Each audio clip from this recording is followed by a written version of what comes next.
Hello, miss. How are you? Hey, soup of the day, Ella McKay.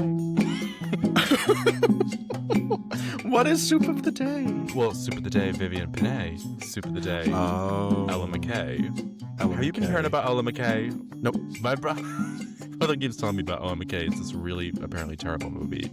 Then everyone's doing the poster with the shoe. I can't believe you've not heard of Ella McKay. I don't know anything about that. I really don't know anything about this. Who's Apparently Ella? Who is Ella? I don't know, but everyone's like, I'm Ella McKay. And Janie Lee Curtis is in it. Okay. Well, speaking of Ella McKay, we have someone that's on the podcast today that their name kind of sounds like that. Guys, we have a guest. Do you want to do the honors? Guys, I want you to please welcome one of the dolls. Please welcome former producer, current friend, Emma Dewitt, to the pod, everyone. Yes! Bonjour. Should we address the showman in the room? I'm so grateful to be here. So listen, Emma, how have you been? How's your week been? Well, it's been good. I've just been really busy. I've been working a lot. I've a lot of irons in the fire, so to speak, just to use a turn of phrase. Yeah, no, I've just been preparing for a bunch of stuff, and working my many day jobs. Much like someone we're about to talk about, I have a lot of irons. I can't come up with another phrase for it, but I do a lot of different things, and I've been doing a lot of different things recently. Is there anything that you'd like to plug on the pod? Please plug. Yeah, if you're in Boston or would want to come to Boston, January 10th and 11th. Okay, I'm gonna try to speak like. Oh, you're ruining it already. Okay, January 10th and 11th at the Boston Center for the Arts. I'm directing a world premiere production of a play called Girl Crime, written by our friend Kendall Grenolds, the talented award-winning playwright Kendall Julia Grenolds, and it's gonna be a play about a podcast, very much like. Yes. Like we're much on like right this now. One, except for a few like key differences. A few key differences. Like what? Yeah. Like what? I'm sure it's the same. Well, first and foremost, it's about girls, so maybe. And okay. Maybe try to not silence women's voices first. Shit, I'm already. Which is something you guys do really often on this pod, so I was really reluctant to join. So sorry. Well, we're happy you're here. Con, anything you'd like to share about your week? BostonTheaterScene.com if you want to get tickets. Yay! I'm very happy to be here. Yes. Yes! I love the BCA. We saw Emma and the Wolves. It was fucking time. But we're not here to talk about that. We're here to talk about something special. Guys, why are we all in red? Why are we wearing hats? Please, can we address the elephant in the ring, so to speak? I'd be happy to do that. You know what? Let's get into this week's episode. Come on. Hi, I'm Carson. And I'm Connor. And this is He Said, a podcast where we deep dive week by week into anything and everything that fascinates us. We started this podcast because we feel what the world needs right now is two white gay guys talking to each other about their opinions. Enjoy.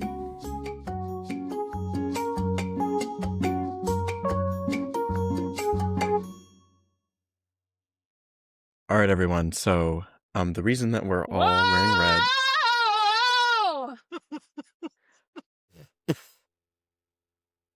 So yeah, we're talking about The Greatest Showman today. We're revisiting The Greatest Showman.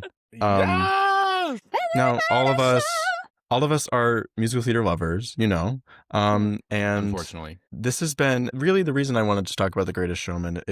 It got on my mind after I saw Wicked for Good. I was just thinking about movie musicals, and I started thinking about The Greatest Showman, and I wanted to talk about it. So this is going to launch a 2-episode long little series that we're doing on The Greatest Showman. Too Furious. I have full body chills. So lock in, everyone. Today we're going to revisit The Greatest Showman. So in preparation for today's episode, you both have watched The Showman. So do you have any initial reactions? How do you feel about it? It's funny. I, in the past, have taken umbrage with this film. I have to be honest. And not in a way of not, I'm getting a mixed reaction here. But Keep in mind, you're speaking to a crowd of showmen, okay? But be mindful of your audience. Just be careful. Not umbrage in the fact that I hated it, but I didn't see it when it came out, and all I had really seen was the promotional material because they promoted the fuck out of this movie. But it just didn't do it for me. Does that make sense? I just maybe I was expecting something different. However, I have a very different opinion upon this rewatch, which is interesting. I actually rather enjoyed the film upon rewatching. I did used to take umbrage, but always fucked with the songs. Mm. Always fucked with the songs. Always. So that's Emma, what about you? that's where I'm coming from. Well, okay. So I saw Greatest Showman when it came out in theaters. This was what, like 2017. So I think I was like a freshman in high school, maybe a sophomore in high school. I forget what month it came out. And I found it to just be like incredibly entertaining and also like completely unbearable, which is like just what I wanted. Like the thing, my love for Greatest Showman is not me looking anyone dead in the eyes and saying, this is an excellent film. Like, it's not that. It's that the music kicks ass, the choreo is fun, everybody seems like they're having a great time, and it is just so beyond ridiculous that it's just like, you can't help but dance. Also, like my mom, Donna, shout out, is probably the biggest showman. She's the biggest showman. And so like, and The biggest show. such a Hugh Jackman head. So like there was a period where I was like, oh, this movie's like corny boots and stuff. Because I mean obviously, and like this is not a PSA, everybody knows this, but sort of like a just putting it out there. P.T. Barnum was a piece of shit. Everybody knows that. I like this film isn't about P.T. Barnum. It's some fucking guy who happens to have the name P.T. Barnum and is like so far removed from history and his shitty, horrifying, evil antics. This isn't a true story at all. I was went through a phase where I was like, this movie sucks, like this is so stupid. And now as I've gotten older, I'm just like, wait, like let's have a little fun. Like, wait, we don't have to hate on everything. We can have a little fun. So I would call myself a showman. I would say that I'm a showman. I think you're the biggest showman I know, I would have to say. Really? Besides Donna. I mean, I know Donna's probably a bigger showman than you are. I'm the second biggest showman. Yeah. Thank you. You know what? I'll wear that with pride. With pride. I'm not ashamed to be a showman. This is me. I'm not at that level yet. I'm not. Maybe by the end of this podcast, we can get Connor to become a showman. Maybe We can do like a showman check-in. Like at the end, we'd be like, how showman are you feeling on a scale of oh my god, what was the name of the asshole reporter? The critic. Yeah, That guy. Showman. guy. On a scale of On a that scale guy of him to showman. to showman, who are you? How showman are you feeling? Yeah.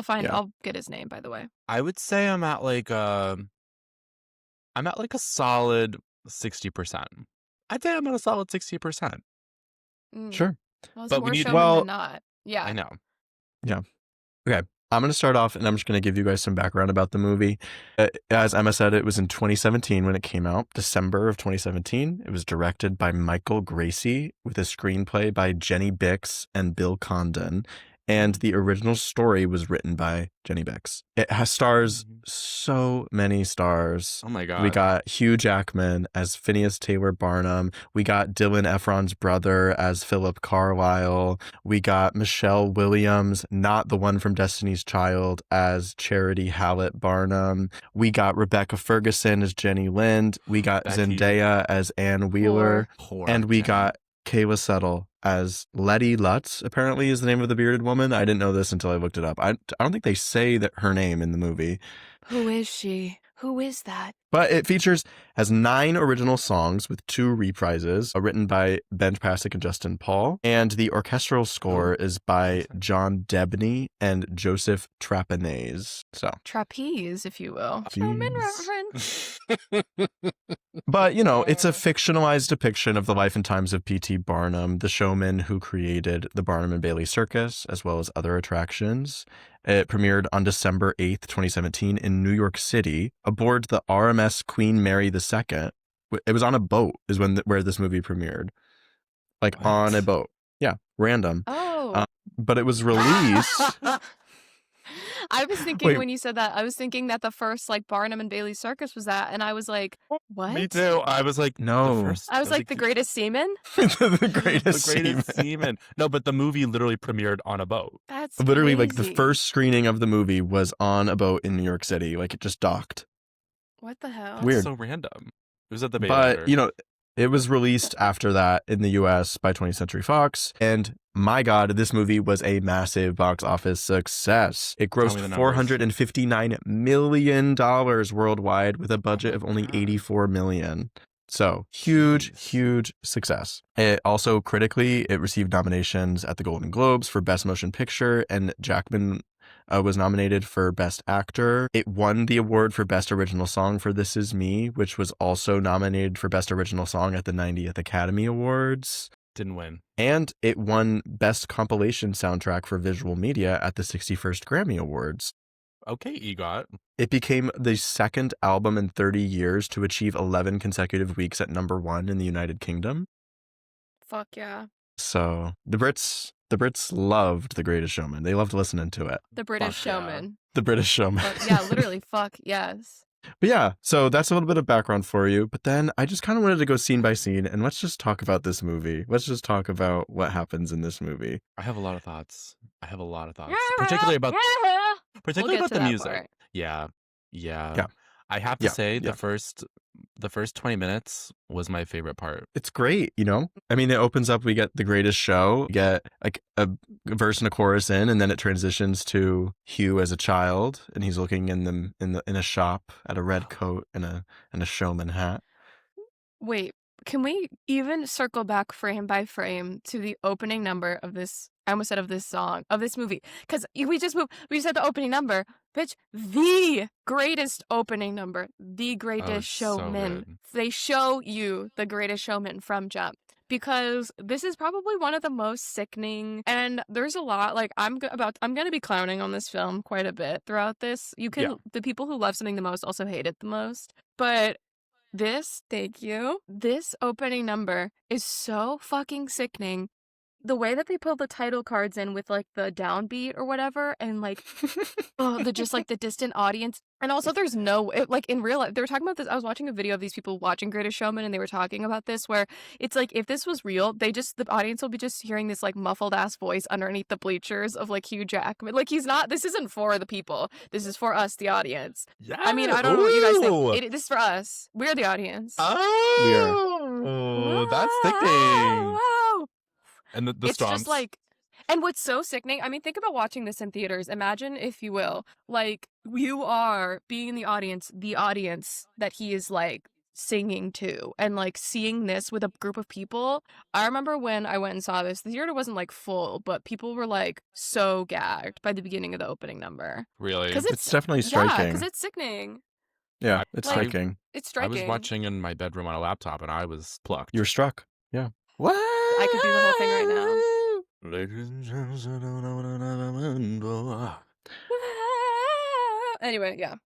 We have a great opening. It goes back in time to when Hugh was a child. And then we get A Million Dreams, which is like this kind of... I love that Mhm. fucking song. Yeah, it's a great song. It's a montage of them growing up and everything. PT is the son of a tailor, and him and his father work for Charity's family, and then they fall in love and they write letters to each other. I was just gonna say, this is a common issue, and this movie has the same issue, but this number specifically, there's such a common issue in contemporary musical theater where like songs kind of stop the story and just like talk about what everybody is feeling. This is like a rare example in contemporary musical theater of a song that pushes the story forward as it's happening. Like they are singing about what they're feeling, but like the way that they shot it, the way that they like lined these more like vague lyrics up with this story perfectly. It like we literally go through, what is it, like 20 years, 30 years of his life in like 5 Yeah. minutes. I mean, it's Sickening. interesting, like when you talk Economical. about like a movie musical written to be a movie, as opposed to a movie musical that was a stage adaptation first and then made into a Absolutely. film. And it's a lot more difficult to do that. And also, like, I've taken umbrage with Pasek and Paul in my day, but I feel like for musical theater writers who are better at writing pop music, it's a lot more successful because it's a visual medium, like as Mhm. opposed to like a lyrical storytelling medium. You know, you don't Well, they're not relying on solely the lyrics to propel the story. And you're not limited by what you can put on a stage. The Mhm. limit does not exist. Right. It And does not exist. I think maybe it would be kind of cheeky to stage. But yeah, I mean, it is kind of how just this sort of blanket statement of being a dreamer and like having a million dreams, it sort of just like propels them into, I don't know, was it like 20 years or something? Yeah. I Yeah. also really appreciated when he's a kid and he tries to steal the loaf of bread. The Jean Valjean reference, I thought that was nice. I stole a loaf of bread. Yeah. Yeah, I also love those child actors. I thought they were so sweet. Yeah, they're cute. I close my eyes. And I can Echo- see. Also, him like at the bottom of his voice still delivering. Good for that kid. Echoes. Also, Right. what the fuck? They want the singers to be in pain, it seems. That song and Never Enough. Never Enough, I'm like, that is not written to be sung.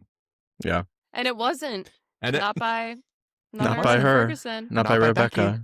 Actually, But, that's you know, not true, they- Ellen. You know, I mean, they have 2 daughters. They have Caroline and Helen. They're living in New York, and Charity They're is so happy.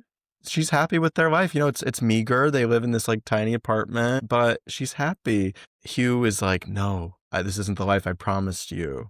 And so he's driven. He wants more. He wants more. Mm-hmm. Also, I And the did little girl roll. wants to marry Santa. That too. And the other one wants ballet slippers. I rolled my eyes when her name was Charity, and I was like, really? Really? But Seriously? that's real. That's real. P.T. Barnum's actual wife was named Charity. Really? That's Okay, real. that's the other thing. It's also like, as we go, I need to know like what was real and what was not, because I'm assuming 95% not real, but We'll get into it. We'll get into I'm it. sure there's nuggets. That'll be probably realest next showman, yeah. episode. Yeah, the realist. The realest showman. The truest showman. So, I mean, he loses his job as a shipping clerk. The company goes bankrupt, and then he goes to the bank to try to get a loan, and he secures it by like deceiving them by using his company's former ships as collateral. I missed that part. Like, I don't know. Was that confusing for anybody else? The business logistics sort of matter to me, not at all. So I don't really think Yeah. about it. I just I think about the fun part. Like that part, literally, I think I've seen this movie 100 times. Every time it's just literally, I close my eyes. Like I'm not paying attention. He tries to open a museum with the money, and it's not doing well. It has the wax figures and the stuffed animals. I love the part when he's like, how many tickets did we sell? And the guy's like, 3. And then he turns around and it's Charity She's holding holding up them. 3 tickets. She's holding them. Also, yeah, why did they not get comps? That's my question. Why the fuck is his Right? own family buying tickets? Come on, As Dad. if that's have no bullshit to money. me. He's losing They have no money. It's Like, why? net zero. Net loss. Yeah, net zero, on that net one. loss. So, and then he goes home and he's like, oh, I don't know what to do. Like, it's not working. And the daughters are like, you got to fill it with something alive. Okay, the Oh. smartest bitches. Come on. Like, he is so impulsive. I'm like, take a Mhm. page out of their book. Yeah.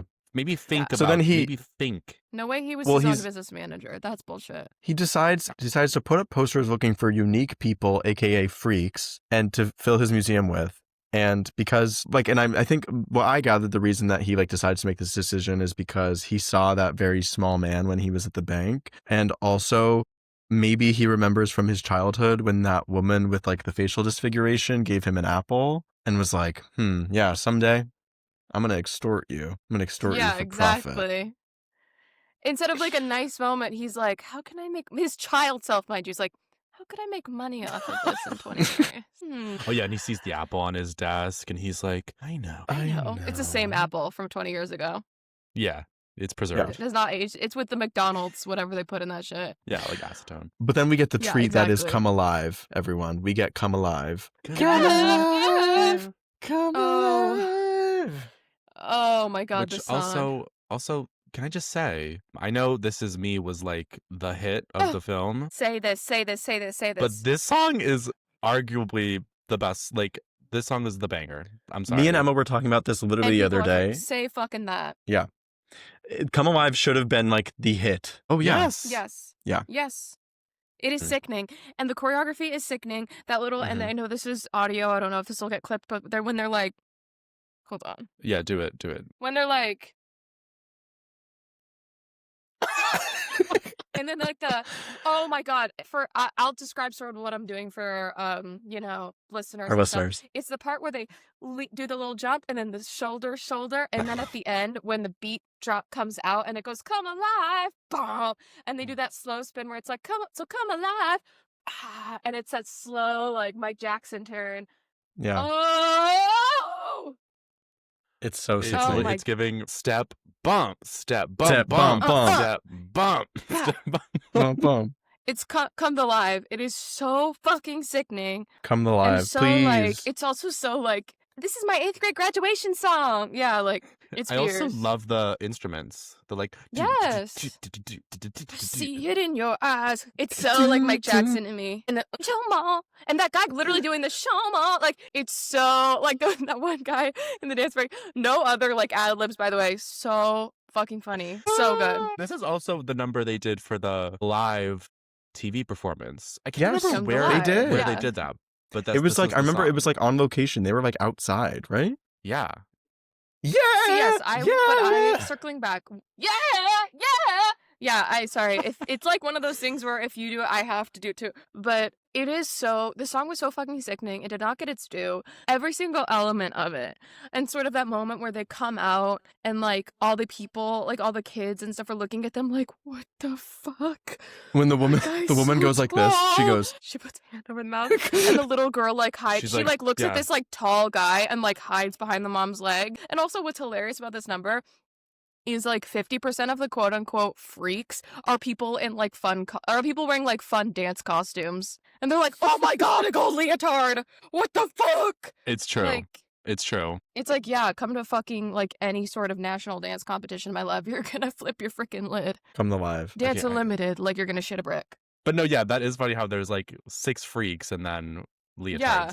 It's just, yeah, really fucking interesting. And it's so funny because this is film. It's not like they're like, well, we can't do like prosthetics or like we can't really do like anything sort of. They have quick changes. It's like this is a single shot. But everybody, this girl who's wearing like a pink 2-piece, like, okay, right. I love a dropout. I love it when the music Yes. drops out and they're like, Big bumps, your Yes! fantasy, and there's more than you could ever. be. Because you're dreaming with your I'm a sucker. I'm a sucker for it. Bitch, Pasek, Mhm. Pasek 'Cause and they Paul knew make what they were you doing. clap along. Mm-hmm. Mm-hmm. So after we get the Anyway, treat but anyway. that is come alive, everybody loves the show except one newspaper critic, and he calls it a circus. Bennett. Bennett. He calls it the circus. And so then Barnum's like, oh, snatch that. Now it's Barnum's circus. That's right. Mhm. And then he goes out, and now he's like, okay, we have steam. I want to go do something else. So he goes and recruits the playwright, Philip Carlyle, to be his partner. And we get the treat, the absolute treat that is The Other Side. That's intriguing, but to go, it cost me greatly. So It's what awesome. percentage of the show would I be taking? I was like, what is that song? Oh yeah, the bro song. The 15 bro with song each when is they're in the fine. bar. That's- It's like so awesome. What does he go? Everything about it. Something 10. Oh no, that's And then later. they do Don't the shape. Shoot! No, Isn't that later? well, yeah, no, it comes up earlier than you think it was because it feels like one of the Oh. last songs, but it is only like like halfway, halfway not even through. through. Oh yeah, Yeah. that does. I thought that was that later when they were song- touring. You're right. You're right. It's Yeah, a treat. no, because that's how they get the agreement and they do the like where he's like 15, no, okay, 10, and then they do the shave and a haircut, 2 bits, Uh-huh. and then they dance. And they dance together. That and they song's take... also really two fucking hits right in a row. That Yeah. song goes crazy. Not even the song itself goes fucking crazy, but I was talking to Carson about this a couple of weeks ago when we were having a very long showman discussion. Right. As we always were wont to do. The monthly discussion. The monthly showman. The most frequent showman. And we were talking about the song, and what I love so much about this song is the song itself is really fun and like very like, ooh, it's like conversational, which I love talking kind of songs. But the specificity of like the choreography is so sickening. And I think about that bartender absolutely fucking delivering. Whoever that actor is, big ups to that actor. Him going absolutely crazy in the back. when he sweeps, And also and the it's like transition from the bar. Yep, him like sweeping like, oh, it's so fierce. And when he like, also count how many shots they take. I think it's like 10 at Oh my least. God. I And then was they like, go straight to girls. the show. When they go straight back to like behind the scenes and everyone's getting ready and they're like dancing up the stairs, it's all Mhm. so fucking precise. So precise with the camera movement. I think this number is sickening to me. Yeah. And so and like you said, they go to the show afterwards, and that's when Philip sees Zendaya for the first time, and he's in love. Who and is she's that? like, Oh yeah, she like Yes, Yeah. up to the camera. And with he goes, with "Who her is that?" with her pink lace front that you can't even see it. Too Wow. good. Shout out to the wig department. honey, 1850, they had the lace fronts. The thing is, Philip, after this, he knows the Queen of England, and so he gets them all an invite to visit like the actual Queen of England, which is like just like a random part of the movie to me. Like, okay, the Queen is there, but I love the actress that plays the Queen. I think she's Yeah. funny. Played by Broadway and Glow's Gail Rankin, mind you. No Sheila the way. Yes, this is Broadway's Sally Bowles, the recent revival that's Gail Rankin, and she's also Glowhead's Rise Up, Sheila the She-Wolf in Glow. I didn't. I thought she was fabulous. Interesting. People forget I'm a fucking showman. Like, I know I this know. shit. I know. Okay. Barnum meets Jenny Lind there. Homewrecker. Whore. Jenny Lind. Whore. Harlot. Harlot. Whore. Because she comes to To all of them. America, and he Not makes a IRL, show for though. her. He actually, like, harassed her in real life. Yeah, Clock we'll it. get into Fucking clock A. that. Well, that. so again, Fuck I love it. it. Rewriting history, Gag it. making the women the enemy. I love it. The greatest rewrite. The greatest rewrite. So then we get Never Enough, and this song is something quite special, I think. I think it's great. You guys don't like this song? I surprisingly liked it more in context of the film because I've heard this song Oh. for so long. I've also like taught this song in voice lessons before, and much to my chagrin, I will say, because it's impossible to sing. It's It's so impossible to sing. It's the bottom of the range and then the top. hard. It's legit. Yeah. I'm trying so hard to hold Let my it breath. stay Stay this way. It's brutal. And then never enough. See, what's interesting about this song is I understand their idea of like, okay, well, obviously she was like an opera singer in real life because she wasn't like mixed belting. So that was the greatest rewrite. But I think it's like an interesting choice for them to be like, actually, modern audiences could never even imagine that people would like an opera singer. How about Shape McSpelt's face? Like, I get A it because the pop rest of the ballad. music is contemporary, but I'm like, it's just funny because it's like, they're like, was the most gorgeous. She sings like a lark, the most gorgeous operatic voice of a generation. And she's like, oh, the shows of a thousand. And Like, it's just- great. She sounds it's sickening. great. It's But sickening. it's I was like, that's when I was like, this is for the kids. This is for the kiddos. Mhm. Because we easily could have had, Ariana Grande up there. Ooh, the girl in the bubble. Oh, Christ. Oh, no. But I instead, almost forgot about that. no, I've never forgotten. It's my vocal stem. The girl in the bubble. The big But it's true. shiny bubble. And I also love that the performance was like, it was like everyone's come to the opera to see her, and then it's one song. Yeah. Yeah, is this when he makes them stand in the back? Yeah, because he says that the sound is Mm. going to be better. I don't know about that. Uh, Well, and then No, he makes it awful for them again because they want to come to the after party, have a drink. Their show isn't for a couple hours, and he slams the door right in their fucking faces. the Yeah. greatest asshole. The greatest. The greatest I also was pissing asshole. when he was like, you have a show in an hour, and she's like, that's plenty of time to have 3 drinks. I laughed out loud. It's plenty of time to have at least 3 drinks. 3 drinks. Flashing back to health class where they're like, the rate of like increasing or whatever. It's like, for 1 drink, you should wait 2 hours for your body to process. Yep. They clearly didn't have health class. But then in their frustration with Barnum, they sing This Is Me, which is arguably the most famous song from the film. Award winning. It was the one that was What? nominated What's for the these sigh? awards. Song, bro. Mm-hmm. I think it's just played out. The thing is, I think just because we've heard it so much, I think it's just that we're tired of it. Imagine how tired we are. I feel Imagine like- how I feel like tired we a- are of it.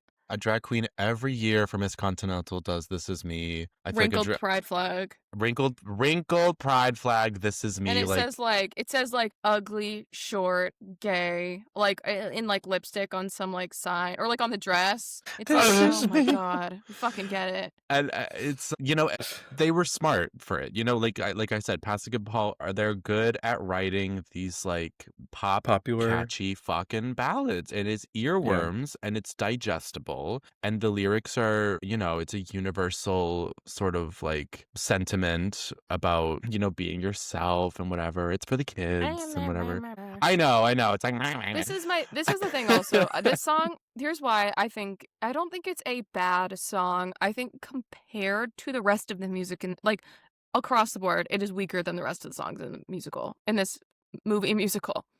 And I also am kind of like, meep, because are we really going to reuse this sort of like, whoa, like that's from the opening, that is so strong in the opening, and then we're doing this like same sort of like, whoa, everyone sing along thing again. It's like, ugh. And I know it's for kids. This is just a personal thing. Like, lyrically, it's just sort of like, hey, you guys subjugated and marginalized me, but like, I love my life. I wish it was like more of a fuck you song. And I know they couldn't use that language, but I wish it was less like, this is my beautiful truth, and more like, fuck what you think. Like, this is my I think it just could have been more bombastic than it was. And it also just kind of feels like the less interesting musical version of Come Alive. IMO. Yeah. and And also it's just done too much. this is what I took umbrage with, like I think with my first viewing, because I just felt like, what was the point of that? Because nothing changed after Exactly. this. Like, they're just It's kind like, of pointless. this is me, fuck you, and then it's like, okay, And then they go right nothing back to like, happens. Yeah, okay, business as usual. Yeah. Before that, we do the Philip and Zendaya decide they're going to go to the show together, and his parents like kind of chastise the two of God. them, saying that Oh. he's running around with the help, which is a crazy line. I'm just going to say it. It's a crazy line. crazy. Yeah, But, well, and it's then like, he how do we do racism in a kids movie? Like, and because they're never, even if it wasn't for kids, they were never gonna actually like.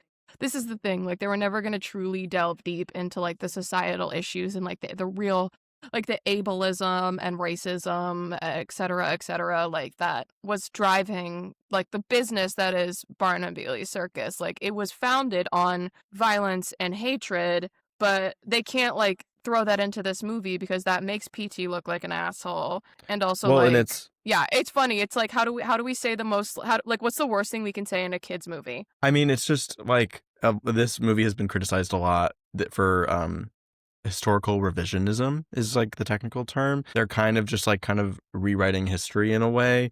And some people say, it's a musical. It's not a biopic. Like this has never has claimed to be like a biopic about P.T. Barnum. Like why should we care about its accuracy? But I mean, I would argue, I think it's insensitive and I think it's just irresponsible to the time period and to like just like the reality of the situation. Mhm. There was a critic in the New Yorker that wrote in 2017 about it, and they said, there's a sort of poetic injustice in the fact that The Greatest Showman, the new musical based on the life of P.T. Barnum, the long-famed Prince of Humbug, should be largely fabricated out of synthetic cloth. Yeah. No, I was just gonna say, honestly, I mean, and this is coming from a showman, like, I love this movie because it is so ridiculous and because it's, like, an entertaining film, or, like, it's just ridiculous, which is what makes the film so fun. I have said since the first time I watched this movie that I think they just used the name P.T. Barnum as sort of, like, a recognizable, because people recognize Barnum and Bailey Circus.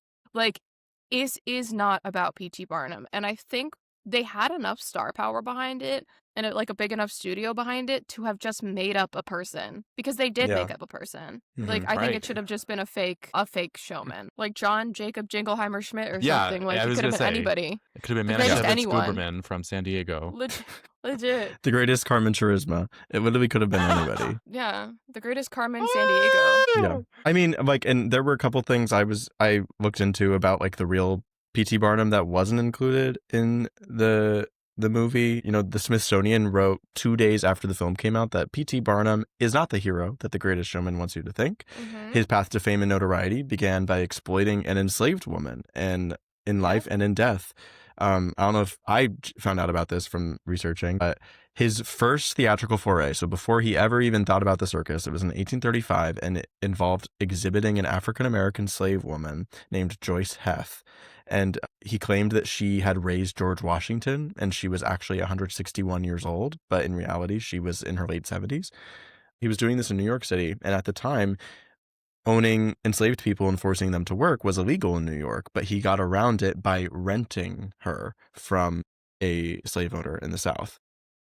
Jesus Christ. Okay. And then that was in 1835. She dies a year later in 1836.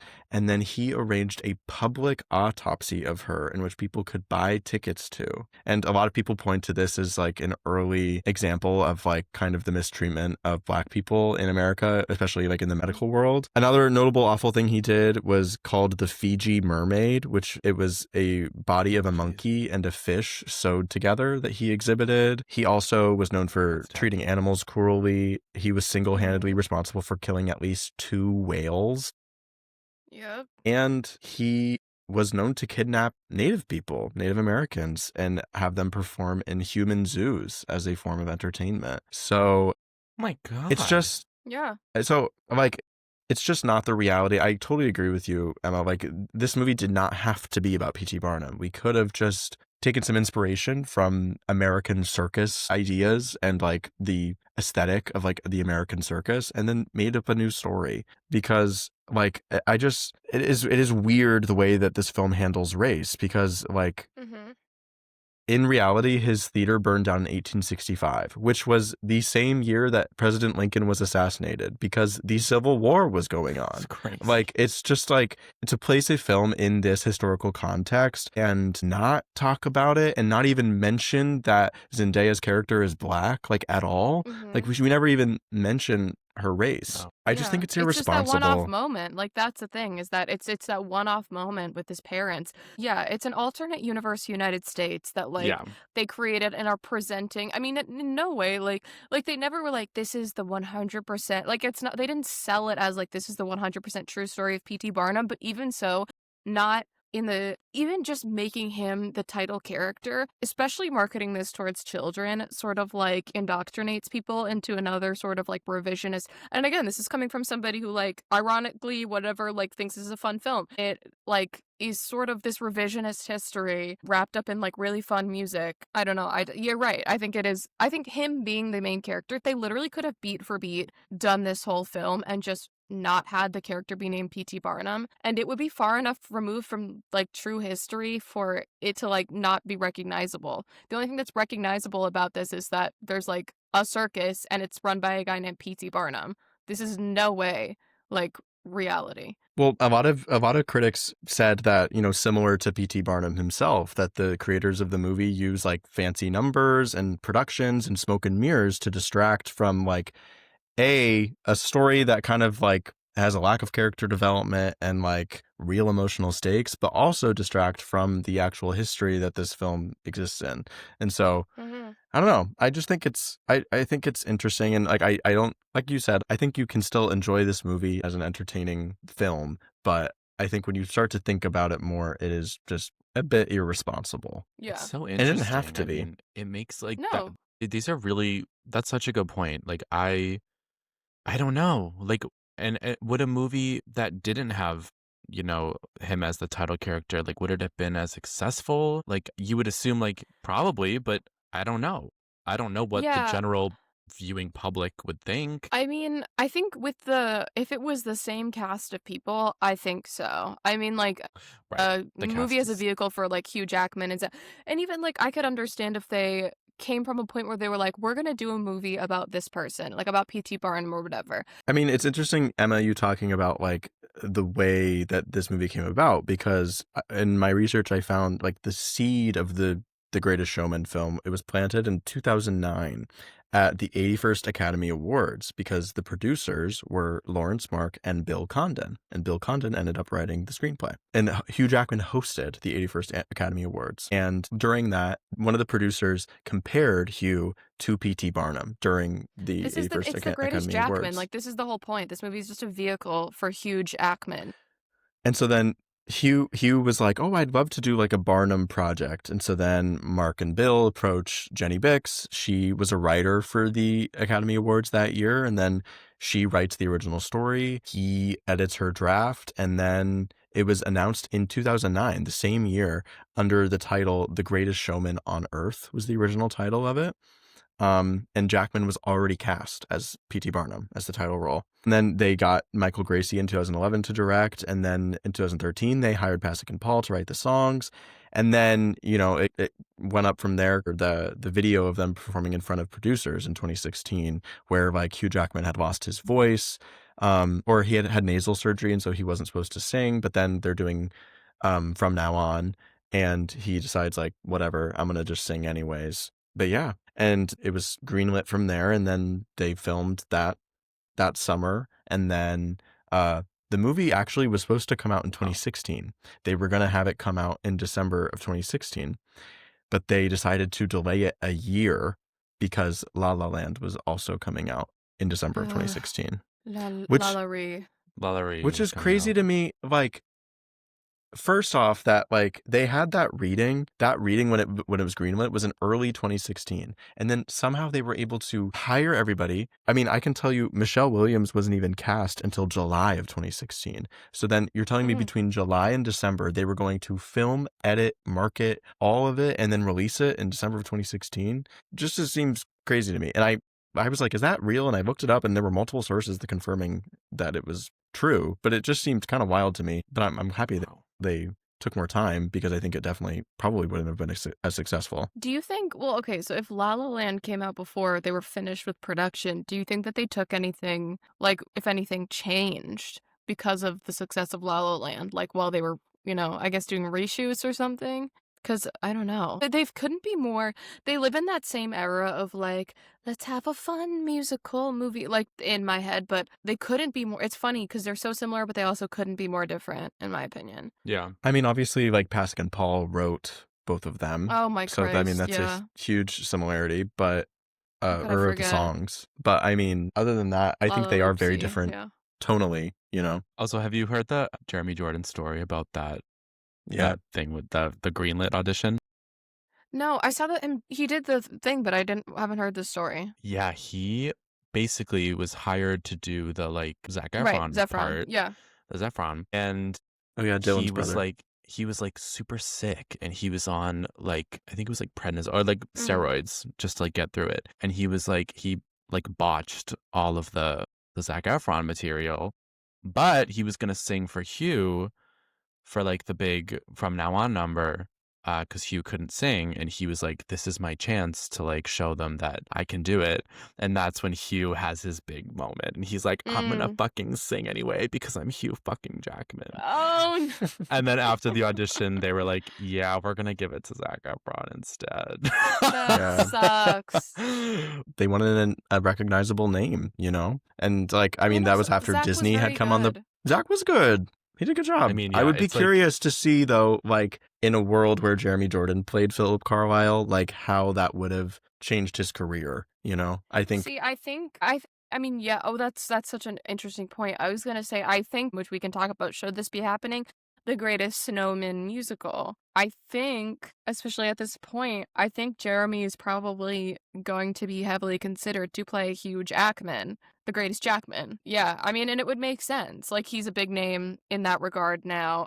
The casting choice of Zac Efron, I think, like, in a post-Hairspray world, like, he is just sickening at musical theater. So, like, it doesn't feel like an injustice to me. And I like Jeremy Jordan, but doesn't feel like fuck, it should have been him. Like, no, I think Zac Efron deserves his flowers in this regard. And I mean, look at from the producer's perspective to be like, yeah, like Jeremy Jordan, Dylan Efron's brother. It's like, whoa. Yeah, Troy Bolton, right? Yeah. Zach Kelly, Zach Kelly, Zach Kelly from Snoozies. Like, meet me. Right. But I could tell that it was the guy in Ragtime, Josh Henry. Oh, I heard tell it's gonna be him as the Greatest Showman, as the Greatest Jackman, as the hugest Jackman. Crazy. I mean, good for him. That could change, but that's what I heard. I could talk about what I think about a greatest. Okay, I'll just say it. I'll say it. Okay. and we'll get to the end of this movie. We'll get to the end of this Sometime. movie. Yeah, it's We'll fine. get At to the some end of the point, this movie. movie will end. The Greatest Snowman as a stage musical. This is the same or similar issues I have to the film with the film. Again, as speaking as a showman, I think it is going to be very entertaining. There's a lot of stuff because it's similar to when they adapt a musical for a film. It's like some things really just are film, like built for film, and I'm wondering how they're going to do it. But my question is this movie came out in sort of like that transition period in Hollywood where like people were starting, or like, and when I say people, I mean, I'm referring to white people in Hollywood were starting to become aware of, like, they're like, oh my God, like racism exists, like social issues, like they were acting like it was this new thing, like in that era. And, or like actors and, producers and stuff. At this point, like, I can foresee how Greatest Showman got made in 2016, 2017. I'm wondering if we really need to be doing it. Like, I'm interested No. to see what they do, but it's like, at this point, are we really going to do this? Like, are we really going to give more money to this film and estate? I agree. Well, I look at mean, the state it's of Broadway. Ugh. Look at the I state mean, of that's what's Broadway right hard, now. and I mean, Ugh. the Disney theatrical group is the one that's mounting it, and they Of announced it course. at Disney? D23 in August of 2024. Yeah, and it's set to open at the Bristol Hippodrome in England in spring 2026, with Casey Nicola directing and a libretto by Tom Federle, who is the same librettist from the Tuck Everlasting musical. Oh, bro. And look how that worked out. This is gonna be a fuck ass snowman. So I'm The great- curious. The weirdest They'll be showman. the worstest showman. The I worst. can just tell. I mean, The for snowman. songs written not to be sung by humans, and also for a film, I don't know, man. Can't wait for the new Never Enough TikTok challenge. Oh my God. Thank God Oh, TikTok wasn't God. like as popular when this fucking movie came out. I wish it was in the like era of TikTok, like 2019, where people were like really into those like POVs where they were like kind of dancey. You know, the ones where people be like walking in place. Yes. Like I want that. Like that's I don't like that Q. is what, like, that is how I enjoy The Greatest Showman, in the same way I enjoy those like mafia POV, and it's like, I won't cry for you. You like that kind of corny shit. Oh my God. It's so like lay epic. Like that's where this movie lives in my mind. Like their epic style. I wanna be chaser. I'm already chaser. Exactly. Like that's Guys. where this movie lives for me. It's so like epic sauce, like their epic win. Like that's where this movie lives in my mind. I literally That's just played why it's like Overwatch for the that's the first time sickness. this morning. Play You watched what? I played Overwatch for the first time ever this morning. Oh Oh, my God. That's I'm already so fun. Widowmaker. And listen, Nerf I Bastion. got play of the game. I was MVP. Best. Bitch. Yeah, that's Most right. valuable That's right. showman. Most valuable showman. I think we should talk about the end of the movie. Yeah. I mean, Jesus. like, yeah, we we can can wrap up. we can My breeze fault. through it. We can breeze through it. Like after the help, that awful line, they go Jesus back, Christ. and then we go and we get Rewrite the Stars. It's a classic love ballad. It's great. I roll Yeah. my eyes. And Zendaya did all of her own. I mean, like 99% at least, like trapeze stuff for this film, which is fucking That's crazy. sick. Wow. Guys, big up. Hey, people aren't saying it. Shout out Zendaya. Like, big ups to Zendaya. I know people don't talk about her that much. This I is think also, it's like, interesting. This is Emmy pre-Euphoria. Zendaya. That's crazy. Yeah, because Euphoria was filmed in 2018, so like Euphoria season 1. So I mean, it's interesting to see Zendaya in kind of this like transitionary period away from Disney and into more serious roles. And it's interesting to see like this is not what she does anymore. Like she does not do The Greatest Showman in 2025. She's doing Dune, and she's doing like all the stuff, shit like that, you know? Yeah, like Oscar shit. And Yeah. big, like, seriously, I mean, if anybody, she just is like, and she's somebody who is like probably one of the few true, like, what I would classify as like a modern movie star. Because there's Yeah. one thing to be like a like modern actor or like a famous actor, but sort of like celebrity has been so distributed and stuff like in the last 20 25 years that there's not like the classic, like what we would describe as like these like massive mega movie stars, but she is one of the few, and she's on top of being like incredibly fucking talented. She just, and I don't know her, but she seems cool as hell. Big ups to Yeah. Zendaya. Talk about Carmen Charisma. Talk about it. Let's talk about it. I mean, and like to just speed through, we get Tightrope when Charity's feeling lonely, which is one of my favorite songs in the show. I think it's great. I think it's Was such a that good her song. voice? Yeah. Was I that think her so. voice? Yeah, Yeah. Broadway's Michelle Williams. She was in Cabaret. Yeah, but you know. But she's sick. She's sickening, guys. She Guys, is. No, come she's on. sickening. She's sickening. She is. What I mean is that she's not known for her vocal chops. No, but she I should sounds great. say. I mean, they must have written this song, or like when they cast her, like rewritten it with her voice in mind. Yeah. They rewrote the And I mean, stars. so then we got she's on tour. Barnum and Jenny have the awkward moment where like she makes an advance on him, he rejects her, and then she kisses him in front of everybody. Then he goes back to New York, says nothing, hopes that like I guess it's just not going to get back to his wife, and then oh no, the theater is you? burning down. Yeah. I'm thinking about Like- that, like the news article where she shows him a drawing of the two of them, and it's like, this drawing, is this you? And it's like, that could be, that's Sonic fan art. Like, Well, but she doesn't even ask him if this is him. She just assumes that it's true, and She's she takes the children to her parents' house. Oh, she And- has her bag Yeah. ready. it's Yeah. literally like deviant art. Like, it's a picture of Sonic. I was and, like, just Danny gonna say Phantom. DeviantArt. Yeah, and she's like, we're leaving. We're leaving. We're leaving. You just pick, is this you and Princess Bubblegum from fucking Adventure Time? We're done. I'm taking my ballet slippers and my I'm daughter. taking the kids. I'm taking the kids. I'm taking the kids to my sisters. to my sisters. Oh my god. I'm taking the kids to my sisters. And then Barnum's sad as fuck. He's so sad because he's like, wow, my theater burned down, but whatever, we can use the profits from the tour.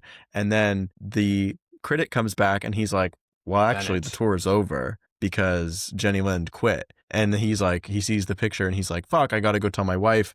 And then she leaves. His house is also foreclosed by the bank because they found out that he lied about those ships, and now he doesn't have any money because of the tour getting canceled. And then he is just like dejected and feeling so horrible, so he goes to the bar. So I go to the bar. That's monumental. And if you saw, yeah. And then the bar that, mind you, what like is. Does he like own this bar? Because why are there pictures of his whole fucking like life lining the walls? See, this is Also, like, Well, and this has to clue you in to the ridiculous. This movie is like Ridic- satire. yeah, and he deserves what it. what kills me in this scene is like he's sitting at the bar alone. There's not even a bartender, and then all of a sudden, every single person that worked for him just like comes into the bar, and they're like, "Hey, you need to start this again because we're a family." And like we It's felt legit like a like it family gives because like of when you you. come into a dark room and there's a bunch of people and they go surprise, like it's giving surprise birthday party. And he's like, "Oh, you guys know I've been down recently. This means so much to me." Like, yeah, and also, what did he do for them besides? And all of the like, literally, besides like what, giving you a stage, bitch, you can go anywhere. Like, Go buy, and all go of buy the another like stage. sort of, yeah, exactly, the internal like, or like the sort of like confidence that the people who like were performing in this circus like got did not come from him. It came from them. I mean, fucking, This Is Me happened, and where was Hugh? No, Where there was was that Phineas because Titty he was an Barnum? ass. No. Where were Exactly. Hugh? Where were Hugh? Where were Hugh?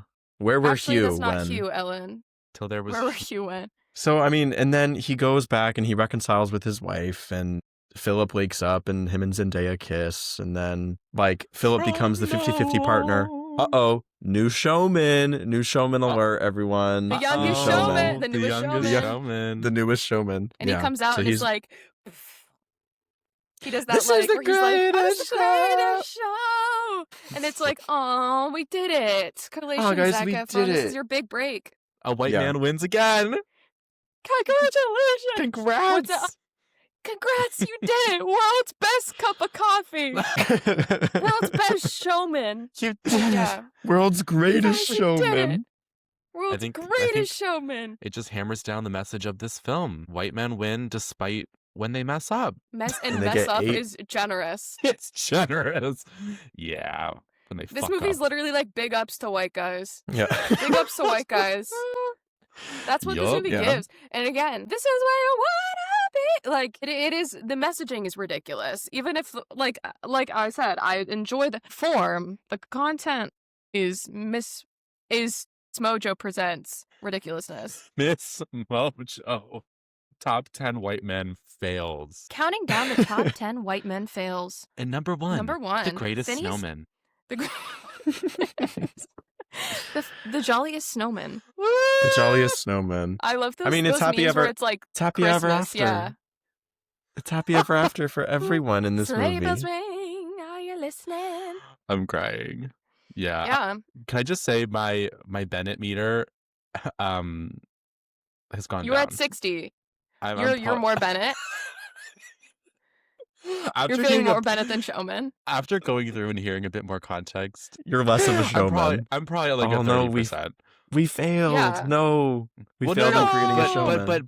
but I think it's important because Because I now recognize I knew you. I think I recognize more than I was. I think I was charmed by the music, and I am still charmed by the music, but I think my perspective is now a little bit more aligned with yours, both of you, as in like, yeah, the form, great. The content, not so much. Or Is opposite. Merp. Yeah. Is it opposite? Or Is it different? form, like the execution, really fun. That's the thing is like again, this lives in my mind as the same like they're epic, like because it's the actual like meat of it is just huge assman, but like the form, the execution, the style, it is a really fun musical. Yeah. And I think both things can be true. And it's also a think so, product of its too. time, that like very hopeful. Like also like what this was written and created in like a pre-Trump. I mean, it came out in 2017, but like in a pre-Trump Oh, America where everyone was like, "We did it. We saved the world. No more problems ever again." So like people didn't have problems idealizing like hateful people because it's like, well, this doesn't exist anymore. So Well, so I think we've revisited The Greatest Showman, and we'll get into some more next week. But before that, I just want to quickly let me hear from both of you. What are you obsessed with this week? go first. You go first, I think. Okay, I have to say, my obsession this week is Kill Bill, The Whole Bloody Affair. I saw it in the movies because they were doing special screenings because this version has always existed, but they've never publicly released it. It's both movies back to back. This is my favorite movie ever. I've never it's- seen. Can I say that? I know I need to. I know I need to. It's Tarantino's like least women-hating movie. It's still Not a is- hard bar to clear. I know. There are some pretty valid criticisms that, I am deeply aware of. But just in terms of its self-awareness, its camp value, its genre bending, to see both films back to back, it was a nice brisk 4.5 hours at the movies. Deleted scenes, it was extended. There was like a whole deleted scene in the anime section. There's a whole animated section What? for Oren's I didn't know backstory. that. It's a really cool film, and it's really Yeah. gory, really, really well acted. Uma Thurman should have an Oscar for that film. So Big that's my ups to obsession Uma. this week. Big ups to Uma. Uma. Oh gosh. Okay. Something I am obsessed with this week. I'm gonna have to say it. I've been rewatching my favorite program of all time, which is Veep. This is my Julia Louis Dreyfus. This is like my try. I usually watch it like 3 times a year all the way through because it is truly one of the most sickening like pieces of comedy writing, acting performances across the board. I mean, big ups to Julia Louis Dreyfus. 6 Emmys out of 7 seasons for best lead actress in a comedy. The most Insane. decorated like actress, or I'm pretty sure actress like in television of all fucking time. It's just it is the funniest, most evil show. And this is also an example of like bringing it back to Showman. Like Greatest Showman I would classify as a comedy because it's like the best picture musical comedy, whatever. But like Veep does an excellent job, even though these aren't real people. This is like a real office or whatever. It's a real setting, but of creating characters that are interesting and entertaining to watch, but aren't idealized. Like it is a satire. It is a very dark comedy. And it like, that these are evil people. Like you don't walk away being like, oh, Selena Meyer, actually, she makes some great points. Versus like, I don't know. I think if they were going to do, circling back to Greatest Snowman, if they were going to do a film about P.T. Barnum, I think it would have been a better service to actually have shown what he was like. But this film, that's not what they set out to do at all. But big ups to Veep. Really enjoying Veep right now, as always. I also love her daughter. Oh my God, Catherine. And then Clea Duvall, her lesbian lover. Oh my God. She's so fucking funny. She's like, Mom, Ma'am. she has like her camcorder. She's like doing the And she's like, when that one episode where they're doing like the documentary, yes, and she's like, Clea Duvall's like, I was wondering if you if you wanted to maybe go have a drink or something. And she's like, oh yeah, but I just wanted to let you know I'm not gay. And she was like, oh well, then why have you been staring at me? Like, she's like, I just thought based on the way that you've been staring at me that. I'm crying. So funny. Marjorie, big ups to Marjorie. That's right. Cars, how about you? I think I'm going to say, kind of in theme with, we're talking about a musical today. I've been obsessed with I Won't Send Roses from Mac and Mabel. I just love that damn song. It's so good. Do you know it, Em? No, I don't really know that show very well. It's lovely. I won't send roses or Yes, with the hold fedora the also. door. I know. It's just a lovely, lovely song. It's beautiful. It's just like, Mac and Mabel's kind of like a forgotten Forget show. it. No, it's forgetted. I think it's forgetted. It's a forgetted show. The Forgotten and so, Showman. Yeah. Yeah. And so it's just kind of a gem, and I think it's a really good song. And what are we putting to bed? What are we putting to bed? What are we over? Can I say the New England weather? Sure. Meep. Yeah, meep. Because today was 55 degrees outside. In the tail end of December, it's been literally negative a billion for the past month. The coldest showman. The coldest showman. I'm exhausted. Imagine I know you're in how tired we are. Yeah. I know you're in the big city, Carson, but we have to clear off our cars with snow. I know you don't have to deal with that. Not all of us really have the privilege of public transportation. Of also public transportation that fucking works. I know what I'm about to put to bed. Hey, go. We know what's going to bed. It's deathbed, the commuter rail. Fuck the commuter rail. The commuter rail. The Massachusetts Big Titty Association is one of the worst, and genuinely, statistically, Massachusetts has the worst public transportation in the United States. For yes. I mean, have you looked at the stats of derailments? Every other major city has it's number of train derailments per year. 2, 3, 200. Dead ass. It's the Green Line. The Green Line, it said, I actually would, it said, I can show you the world. A whole new magic carpet ride. Floating. Which we can go anywhere but the fucking tracks. The commuter rail is always late. Also, Most dangerous you probably showman. will. The most dangerous showman, the latest showman, the shittiest Jackson, the skinniest Jackson. It's completely inconsistent, completely infrequent, because what do you mean on a Sunday? I can either go home at 9 p.m. or 1 a.m. or you're stuck here. We need to get a 24-hour transportation system. The fucking Boston needs to get its shit together. These Puritan laws that make no fucking sense where you can't go anywhere after 1 a.m. Bitch, I want a pizza and I want to go home. You're going to bed. And by bed, I mean hell. Why does everything in Boston close at 9:30? I'm sick of it. This is me punching the city. And this is a city I love. I love you, Boston. However, Why we have a cool mayor. Make me Cool hate mayor. Boston. How about you, Cars? What are you putting to bed? I'm putting to bed people. Okay. To the people of Hamilton period. Heights. Done. All right, everyone. Good night, everyone. Dear the people of Hamilton Heights, specifically the dog owners, Oh. This is for you need to Rachel. pick up your damn dog's shit on the ground. My God. Pick it up. Because why is it just on the road, on the sidewalk, right there where I'm stepping and walking, you're putting your dog shit. There's bags everywhere. There's free bags everywhere. You can pick it up for free. Feces. Oh, Yeah, God. I'm over it. And I'm you don't over live it. far from a park. No. You do not. Whatever. It's Mhm. fine. That's bullshit. That's Yeah. bullshit. It's actual shit. Literally, dog shit. It's dog shit. Well, I Well, mean, that I think was that so I think that Greatest brings us to the shitman. close. The greatest shipman, the shittiest great man. Yeah, what's the runtime on Showman, and how close are we to the full runtime of Greatest Showman? I I think believe it's it was 105. Also, I will say respectable runtime. That could have easily been like a 2.5-hour movie. Christ, And- can Yeah. you imagine? For it to In come and out. under 2 hours, I was like, hey, I love it. But thank you guys for being here, for talking, and everybody at home, stay tuned for next week where we'll get into the greatest Part showman in a 2. different way. Part The 2 second coming. showman. Yeah. Too showman, too furious. Two showmen, too fierce. Too great. All right. Thanks, everybody. Thank you, everybody. Bye. Goodbye. Thank you for having me. Bye. Goodbye. Of course. Of course. Thank you for listening to this week's episode of He Said, He Said. If you'd like to follow us, we are on Instagram, TikTok, and YouTube at He Said Podcast. You can find all of our other episodes wherever you listen to podcasts. This episode of He Said, He Said was hosted by Carson Timmons and Connor Mangan. All of our editing and production comes from Carson Timmons, and our music comes from Carson Timmons. See you next week. Slay. Cut.